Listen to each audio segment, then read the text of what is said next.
Hi, friends. I'm here today with Rabbi Elie Kaunfer, who's president and CEO of the Hadar Institute. Elie holds a doctorate in liturgy from the Jewish Theological Seminary, where he was also ordained. He also received smicha from his longtime teacher, Rav Daniel Landis. Elie has previously worked as a journalist, banker, and corporate fraud investigator. He is the author of Empowered Judaism, What Independent Minyanim Can Teach Us About Building Vibrant Jewish Communities. Elie, thanks for taking time to talk.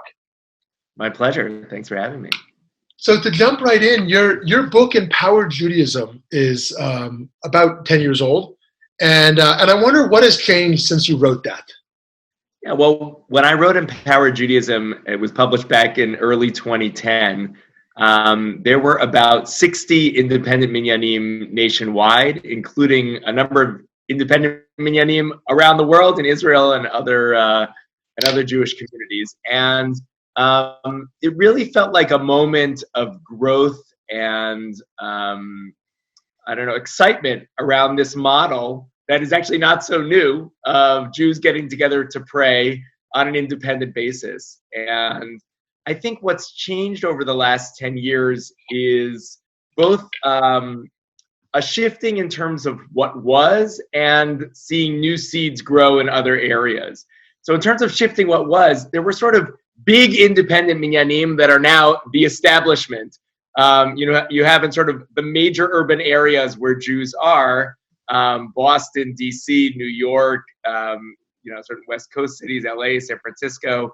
There are these minyanim that have been around for 15 or more years, and they've gone through numerous cycles of leadership and have their own ups and downs, I would say, in terms of stability and attendance, but they're all still, humming in the big cities. I think a lot of the minyans that were around 10 years ago that are in the smaller cities, some of them have come and gone, and in that way, it's sort of a transient phenomenon in certain places. And then you see seeds of new growth, specifically on college campuses, where for whatever reason the establishment sort of denominational minyanim are a little bit weaker than they were 10 years ago, and you see new things sprouting up. So I think a lot has changed if you were to just sort of take minyan by minyan, but in some ways the sort of ethos of this movement, as it were, remains even as it shifts. Fascinating. So you're also a scholar of Jewish liturgy, and I wonder if you can share a little bit about what current projects you're involved with there. So last year I was privileged to be in Israel for the year and had the opportunity to spend most of my days working on a project that will hopefully be coming out as a book on the weekday Amida. The approach of the book is really to do what I've done in my teaching over the last 20 years, which is to look at the literary connection between lines of the Siddur and the Tanakh. And when you hold those connections up and analyze them, you can actually derive in my opinion, more interesting meaning to those prayers than you might otherwise be able to do if you were just looking at the Siddur on its own. I can give you an example if you'd like. Right, would love it, yeah. A short example in a line that we are often used to saying in the Amida, Elohei Abraham, Elohei Yitzchak, Elohei Yaakov, the second line of that first blessing. People always ask, why those three characters? Why is the word God of Abraham, God of Isaac, God of Jacob? Why is the word God of repeated? And those are all good questions, but fundamentally it comes down to the fact that this is a quote, a straight up quote from the scene of Moses standing at the burning bush, where God calls out to Moses in that moment and says, I am the God of your father, the God of Abraham, the God of Isaac, and the God of Jacob. And in that way, when we know that that is the source quote for our prayer, we could sort of reinterpret our moment of standing in the Amida as standing at the burning bush like Moshe. And Moshe was not a particularly involved Jew at that point in his life. He had run away to Midian and had his own, not connected to the Jewish people existence. And when God said, will you come to Egypt and redeem the Jewish people? Moshe said, I'd rather not. So there's this sort of moment of standing in prayer where we ask ourselves, well, how connected are we to the Jewish people? How alienated are we feeling right now? Do we hear a call from God, from the proverbial burning bush? And when faced with that question of, the mission of our life, are we ready to step up and do it? Or would we rather take a pass and, be a shepherd in Midian forever? So it's those kinds of additional lenses that you could add to your prayer that I think help deepen the experience of saying the Amidah.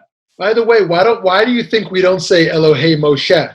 Why do we pray? Why are the Avot more formative than the one who led us from the Exodus towards Sinai? It's a great question, and you could also say the same thing about David, Elohei David, which did actually appear in some versions of the Amidah in old versions, but Moshe doesn't appear in the Amidah at all, which is kind of amazing since he was the number one davener in Jewish history.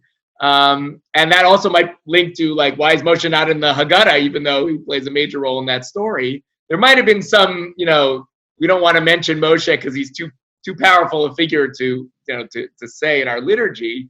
But actually, I feel like when you realize that Elohei Avraham, Elohei Yitzchak, Elohei Yaakov is a hyperlink to a scene of Moshe, then Moshe actually is in the Amidah. It doesn't say Elohei Moshe because that's not a phrase from the Bible. But the phrase that we are quoting is a quote that comes up in the story of Moshe. So I do think that Moshe is present, even if he remains sort of unmentioned by name.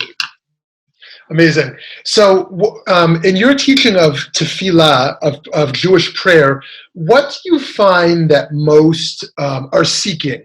Of course, people seek all kinds of things, but what are some of the most common themes you hear of what those are seeking to get out of their prayer experience? And for you on a personal level, what would you say you're most commonly seeking? So in my teaching around prayer, I would say a lot of people are struggling to overcome two issues. One is, can I connect to the words, or are the words pushing me away from a more direct experience of divinity or spirituality? And the second is, can I connect to the experience? In other words, even if I'm buying the words, am I having an emotional experience that's driven by the aesthetic factors of the prayer space and the situation that is leading me to having that powerful, intense experience, or pulling me away from that? And I think people really do want to connect when they pray. I mean, the old joke goes that Goldberg goes to Shul to talk to God, and I go to talk to Goldberg. But I actually feel like more people are still going, they would want to talk to God if that was more readily available and the gap wasn't so deep. And so I'm trying to sort of minimize the gaps that hold us back in that attempt to speak directly to God.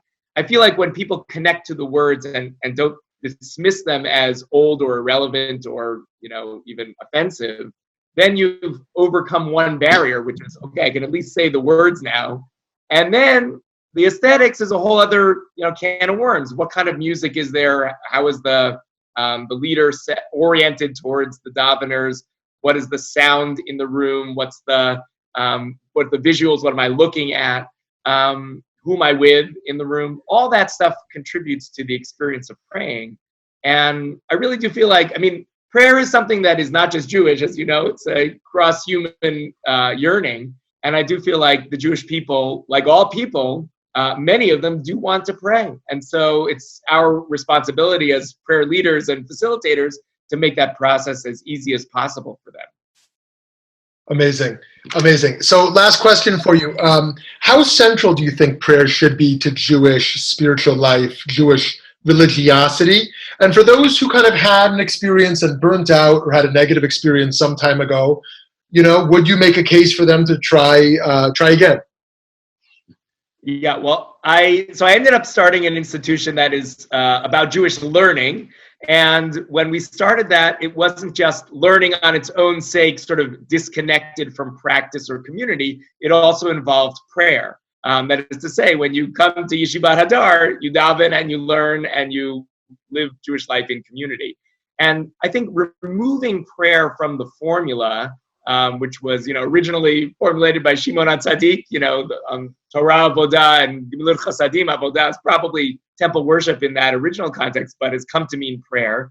I don't think you can remove that so easily from the core ingredients of a full Jewish life.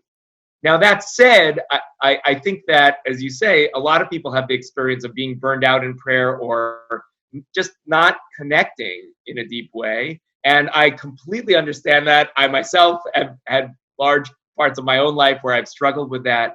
At the end of the day, I do think it's worth trying again, because to me, as I've learned the words of the prayer book and just studied them, like you would study Torah, there's so much there to unpack.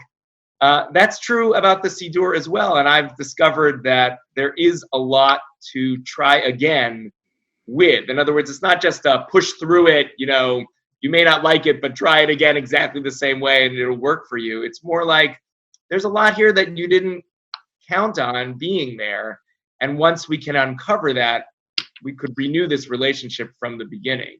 So I haven't given up on Jews praying, even those who have had hard experiences. And my hope is that some of the teaching that I'm doing, that we're doing at Hadar, is able to bridge that gap that people have. Thank you so much, friends. Be sure to check out Rabbi Dr. Elie Kaunfer's recordings and articles online and book, of course, and make sure to check out Hadar and come learn at Machon Hadar. All the best.